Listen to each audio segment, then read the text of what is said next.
Good morning, everyone. Guys, the situation in the United Kingdom is going from bad to worse. We had the 4 incidents that nobody seems to be putting together in the United Kingdom. You know, the suspected packages that were controlled and kaboomed. You know, nobody seems to be putting these things together except from me. You know, guys, there's things happening all over Europe. I'm not under any illusion in my own mind that all these things are connected. They've got some, you know, if you can trace these back, you know, certainly I can't, but there'll be people in the government, special branch, MI5, MI6, those types of people will be able to trace these back. So guys, what we're going to talk about now to this morning's video is what Vladimir Putin's just said about the new threat to the United Kingdom. Before we get on, guys, can you please like and subscribe and hit the bell below? That gives you notifications when I give a new video. So guys, yesterday in my video, I said I did a top 10 video of likely UK targets. I said I was going to link that at the end of the video. I couldn't find it. It took me ages to find. Anyway, I found it now. I can't link it at the end because it's too far back. Basically, it's going to be in the description to this video, guys. The information in that video is from, like, I don't know, 6 months ago or something. The information's solid. And if you go and watch that video, it's a bit of an older video, so, you know, just bear with it. But all the information in that video is still solid, guys. It's relevant, you know, and the stuff that I said in that video, it's happening now, and you're seeing that, you know, and you're seeing that come true in real time. So guys, please, link in the description, go and watch that video. You know, the information in that solid. I might redo that video again, and you know, now we're in this new studio. But guys, the news on the, you know, the news that's out in the mainstream is Russia is ready to hit the United Kingdom with a wave of cyber attacks. In fact, let's share this and then we'll talk about it together. Where are we?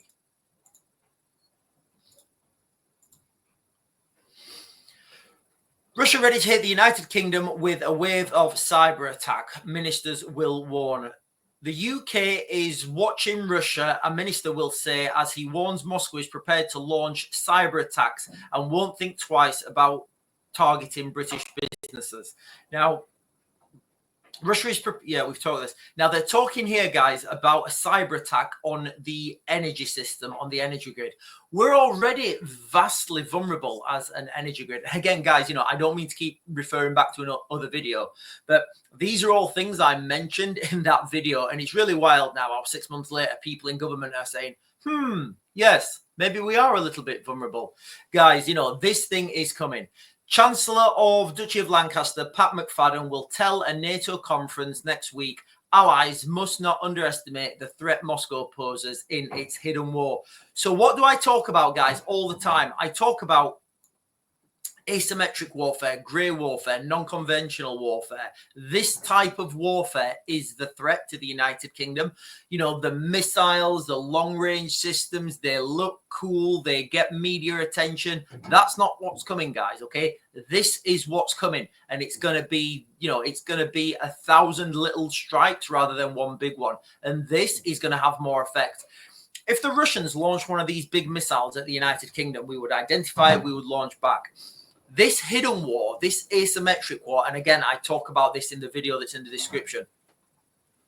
It's very difficult to identify who's committing this attack. It's very difficult to identify who's, you know, authorizing these attacks when they come from non-conventional sources. Russia has targeted British energy infrastructure and won't think twice about taking aim at businesses, he says, as part of an attempt to degrade states supporting Ukraine. With a cyber attack, Russia can turn off the lights for millions of people. It can shut down the power grids, he will say in his first remarks reported by the Sunday Telegraph. So it's all well and good, you know, people saying that the energy infrastructure, that it can't be hacked. You know, the Russians can't hack it. The, you know, the firewalls are too big. And all that stuff is true. But they don't need to get through the firewall. Do we? So here's a question, guys, and I don't know. Well, I can only suspect the answer. Do we think that somewhere in the United Kingdom there is somebody who is sympathetic to the Russian cause? Do we think there's at least one person? Do we think? Yes, of course there is. There's, they go out protesting. They're all over social media. These are useful idiots who've been ideologically subverted. So do we think any of those people could be at positions of power at energy companies? Do we think any of those people could be at positions of power at water companies, gas companies, our utilities? And guys, I keep saying our utilities are massively vulnerable. So this is how the cyber attack will get in. It's all well and good, these military generals coming up saying how awesome the firewalls are and how awesome these pieces, the encryption they've got is. It doesn't matter. The Russians know this. They're not even going to attempt to hit the firewall. They're just going to send one of their staff. They're going to say, hey, you are sympathetic to the Russian cause. And, these people may not even know that they're being used like this. All they have to do is plug in a USB drive that has some sort of malware on it, has some sort of virus on it, and that can operate in these systems unbeknown to anyone. And I would suspect that this has already been done. Remember, the Russians had a naval exercise off the coast of Ireland like 2022, early 2022, I think. And everybody was saying, oh, what are the Russians doing? What are the Russians doing? And if you knew me in my personal life, the first thing I said was, they're over the internet cables. There's literally internet cables that run under the under the Atlantic in that location. Could they have put some sort of device on there? Of course they could have. I would suspect heavily that that's what they were doing. So as we move forwards now into this absolute insanity, what we have on the ground, especially in Ukraine, as the Ukrainians are losing more and more ground. The likelihood now that boots on the ground is becoming, you're starting to see people talking about it. You're starting to see more people talking about the front line in Ukraine's collapsed. How long have I been saying it, guys? How long have I been saying that the front line in Ukraine has collapsed? Now, there's a delay right now between the rhetoric of boots on the ground until the landmines get out to the front line. That delay is a logistical delay. You've got to think about these landmines. I don't believe that these landmines were kept in Kiev. If these landmines were kept in Kiev, the Ukrainians would have used them. It doesn't matter how many people told them not to use them. Somebody would have taken them. They would have used them. There would have been a clerical error. Doesn't matter what it is. Something would have happened and those landmines would have already been used. So the very closest that these landmines could have been stored is Rzeszów. Rzeszów is a city. It's the closest. Rzeszów is the closest city to the Ukrainian border with an international airport. So a lot of the non-governmental organizations, a lot of US military, a lot of people have their bases there, and it's a big logistics hub.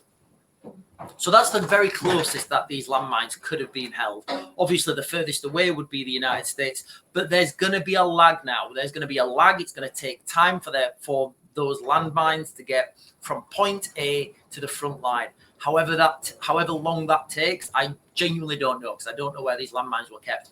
Not only that, there's going to have to be an element of training given on these landmines. And guys, I don't know about you, but I wouldn't feel confident myself going out and laying such things that are pretty dangerous.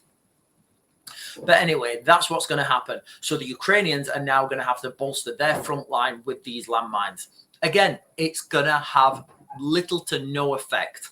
Why? Because the Russians don't care. The Russians will push livestock through. So horses, cows, sheep, pigs, the Russians will push those through first. And then guess what? They will push people through. Now, I don't want to get too gruesome about the type of people they'll push through, but I can pretty much guarantee, looking back through history, knowing how the Russians operate, that's what they will do.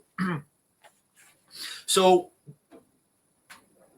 the news as well is that there's an increased the Russians have been recruiting Yemenis from to go and fight in Ukraine.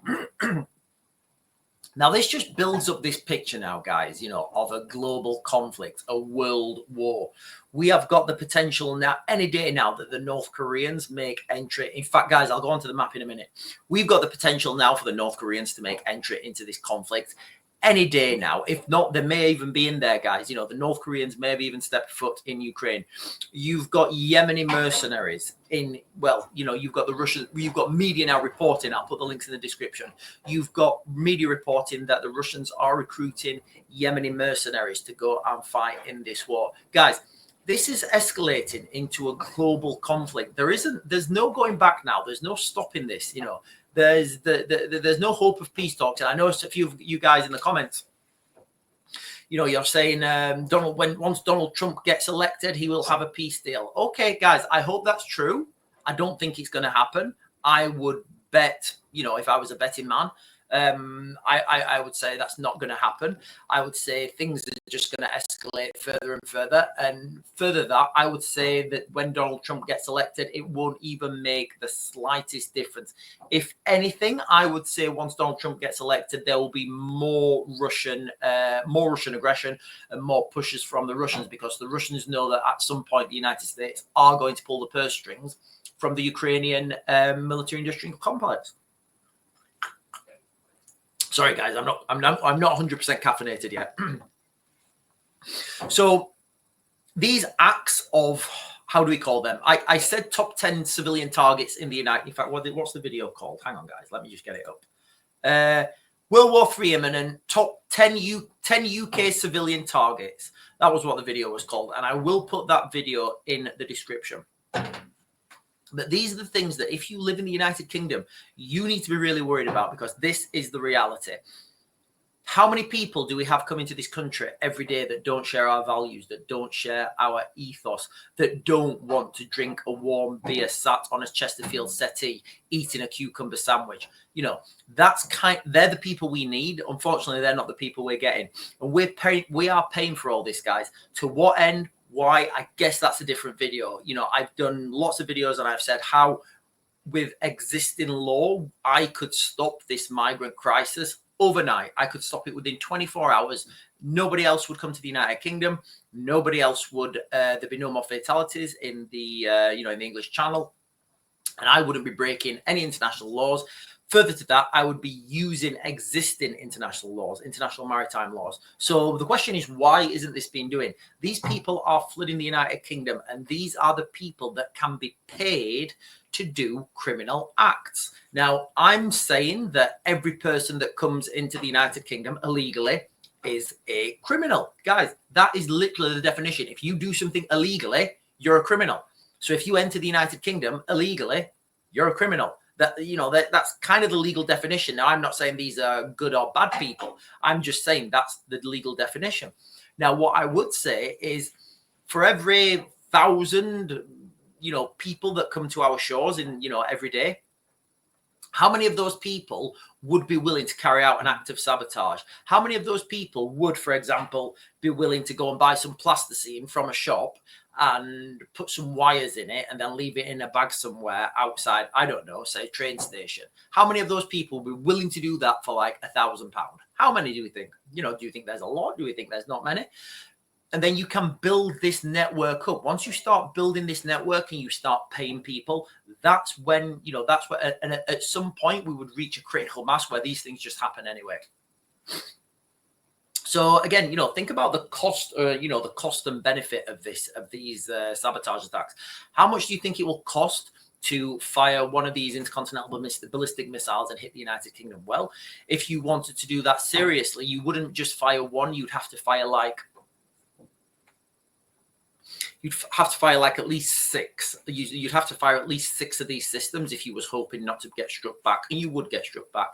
So you'd have to fire 6 at a bare minimum to the United Kingdom. How much is that going to cost? Not only in the, not only down the avenue of like financially, how much does that cost? First of all, the cost of the 6 systems. Then you yourself have 6 systems less to threaten anyone else with. Then with a 100% certainty, you are going to get a strike yourself by the United Kingdom's intercontinental deterrent. So the cost is huge by firing these intercontinental ballistic missiles to the United Kingdom. Like, it's just a huge cost. What is the cost in paying somebody a couple £100 to go and put put a plasticine model down in a train station? What is the cost of paying somebody to carry out acts of sabotage? What is you see where I'm going now, guys? You know, the real warfare that's going to be waged in the United Kingdom, it's going to be grey warfare, civilian targets, asymmetric warfare, non-conventional warfare. That's the type of stuff that is going to happen to the streets of the United Kingdom. And, you know, it's stuff we've been saying on this channel for like such a long time. So let me go quickly, guys, on to the map of Ukraine and show you guys the last month. I don't think I did this yesterday. I think I forgot. In fact, I'm pretty sure I forgot. So this is why boots on the ground is inevitable. This is why the Americans have given the landmines. So this whole area here, guys, this is the key city, Pokrovs. Pokrovs, it's they say it's a city, but if it was in the United Kingdom, it'd be like a town. So Pokrovs is it's a key logistical hub. There's two train. In fact, that's one there. There's a train hub coming from the south, train hub coming from the north, and then there's these two main supply routes going north and south. It's a key logistical hub. If Pokrovs falls, you know, there's nothing. I mean, there's nothing anyway to stop. Like from this location, let me just zoom out. So from, hang on, guys, I'm getting messages. So from this location here, guys, look, there's nothing. There's literally nothing here, guys, but open farmland right up to the River Dnipro. I would say it's the Russians' intent to not exploit over this, whatever this road is here. I'd say they're going to make a straight drive east to the River Dnipro because there's nothing to stop them, only wide open fields of farmland. Now, the only thing that's slowing the Russians down from going there to there in one day, I think, well, I don't think I know. It's the ground. It's literally the ground, you know, that you've got huge open farming fields that's very difficult to get through with tanks, very difficult to get through with heavy logistics, you know, and the going is slow. In 2022, the Russians made a huge mistake by overexploiting themselves. They overexploited themselves. They had units far forwards who were detached from their logistical support, and it was just a command and control nightmare. You know, they got cut off and picked off. The other thing that I think that they're going slow because if there's a big movement, if they take, I don't know, say 10 kilometers in one day, then the media are going to be, it's going to be a media frenzy, but they're not taking 10 kilometers a day. They're taking small amounts of ground that they can hold, and they're pushing forwards every day. So this is from the 22nd of October, guys. So let me just go forwards quickly and show you what's happened in the last month. Obviously, you can go on this map yourself and you can see the phenomenal amount of ground they've taken in the last 6 months, last 12 months. I'm just going to skip it forwards now, guys. But if you look at the ground that the Russians are taking, and the Ukrainians are not taking any ground back. So that is up to date now, guys, the 23rd. It'll update tomorrow for the 24th. So you can see, and again, I've said this such a long time, that they're going to push east. They're going to stay 10 kilometers away from Pokrovs. I'd say they're staying 10 kilometers away from Pokrovs because that is well within range of 120 millimeter mortar. 120 millimeter mortar can be used at battalion level, probably company level. You know, you don't have to bring in any bigger artillery for that. You can suppress this whole area now with internal indirect fire. So that's the direction of travel, guys. The Russians are pushing. The reason that the Americans and that the Ukrainians need the landmines is because then they can make, they can put make a field into a landmine area. So the Russians, in theory, can't pass through it. But guys, it's not going to have any effect. The Russians are pushing on too many fronts. There's too many of them, and that the push has got too much momentum. They're really the only thing that can stop the Russians now is boots on the ground. By boots on the ground, I don't mean that by any circumstances that there'll be any NATO forces, any British forces fighting initially. What will happen is they will. In fact, let's just go back to the map.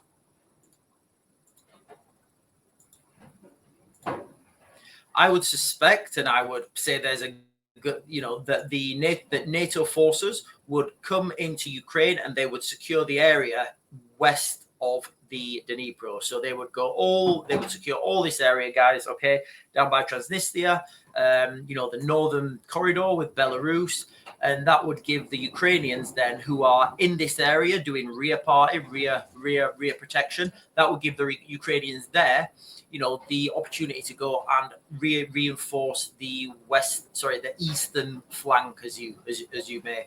So that's what's going to happen, guys, and that's what you're going to see the rhetoric build up. The rhetoric's going to be, we need boots on the ground. We need boots on the ground.